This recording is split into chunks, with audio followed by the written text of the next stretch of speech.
أعوذ بالله من الشيطان الرجيم بسم الله الرحمن الرحيم। সম্মানিত সুধী, আমরা অনেক ক্ষেত্রে মাশাআল্লাহ বলে থাকি। মাশাআল্লাহ, এটা আল্লাহ তাআলার একটা হুকুম, আল্লাহ তাআলার একটা ইনস্ট্রাকশন। মাশাআল্লাহ বলাটা কোন কোন ক্ষেত্রে আমরা মাশাআল্লাহ বলবো, কখন মাশাআল্লাহ বলবো, এখানে আল্লাহ তাআলা যে ইনস্ট্রাকশন আমাদের দিয়েছেন সেটা আমরা একটু পরে তেলাওয়াত করব। যে এক ব্যক্তি বাগানে প্রবেশ করে মাশাআল্লাহ বলেনি, তো আরও অনেক কিছু ক্ষেত্রের সাথে জড়িত ছিল। সুতরাং মাশাআল্লাহ কখন বলবো সেই বিষয়টি আমরা এখন আয়াত থেকে দেখে নেব। চলুন আমরা চলে যাই সূরাল কাহাফ, 18 নম্বর সূরা, 32 থেকে 44 নম্বর আয়াত। এখন আমরা তেলাওয়াত করছি সূরাল কাহফ। ওয়াদরিব লাহুম মাসালার রাজুলাইনি জাআলনা লিআহাদিহিমা জান্নাতাইনি মিন আ'নাবিন ওয়া হাফাফনাহুমা বিনাখলিন ওয়া জাআলনা বাইনাহুমা যারআ। আর তুমি তাদের জন্য একটি দৃষ্টান্ত পেশ করো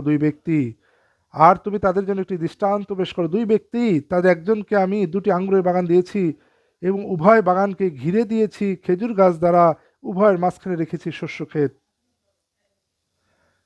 কিলতাল জান্নাতাইনি আতাত উকুলাহা ওয়ালাম তাজলিম মিনহু শাইআন ওয়া ফাজ্জারনা খিলালাহুমা নাহরা।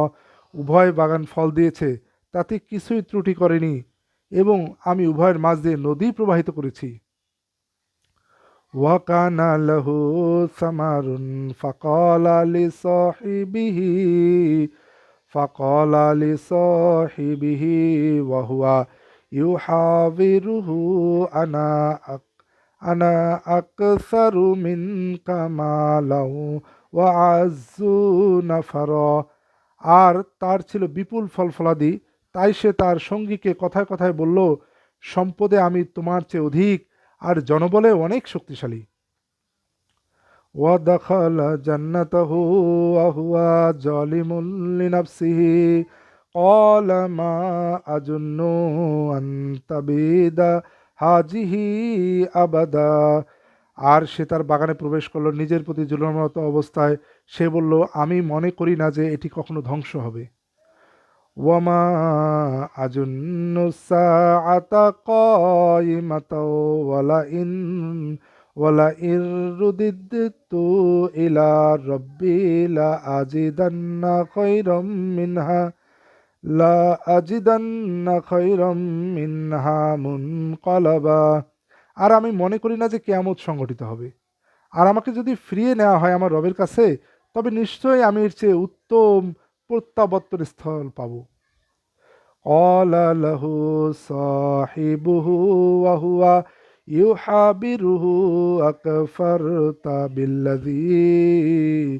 بالذي خلقك من تراب ثم من نطفة ثم سواك رجلا। কথায় কথায় তার সঙ্গী বলল, তুমি কি তাকে অস্বীকার করছো যিনি তোমাকে সৃষ্টি করেছেন মাটি থেকে, তারপর বীর্য থেকে, তারপর তোমাকে অবয়ব দিয়েছেন, মানুষের পুরুষের অবয়ব দিয়েছেন।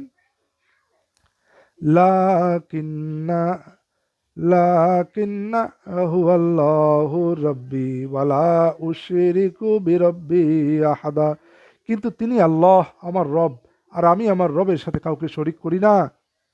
ওয়ালাউলা ইজ দাখালতা জান্নাতাকা কুলতা মাশা আল্লাহ লা কুওয়াতা ইল্লা বিল্লাহ ইন তারানি আনা আকাল্লা মিনকা মালাও ওয়ালাদা।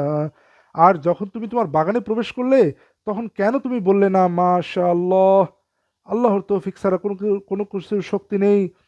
তুমি যদি দেখো যে আমি সম্পদে ও সন্তানে তোমার চেয়ে কম।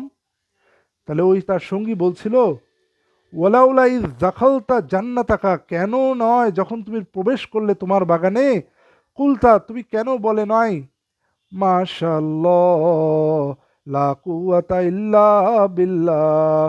যখন তুমি তোমার বাগানে প্রবেশ করলে তখন কেন বলনি মাশাআল্লাহ লা কুওয়াতা ইল্লা বিল্লাহ।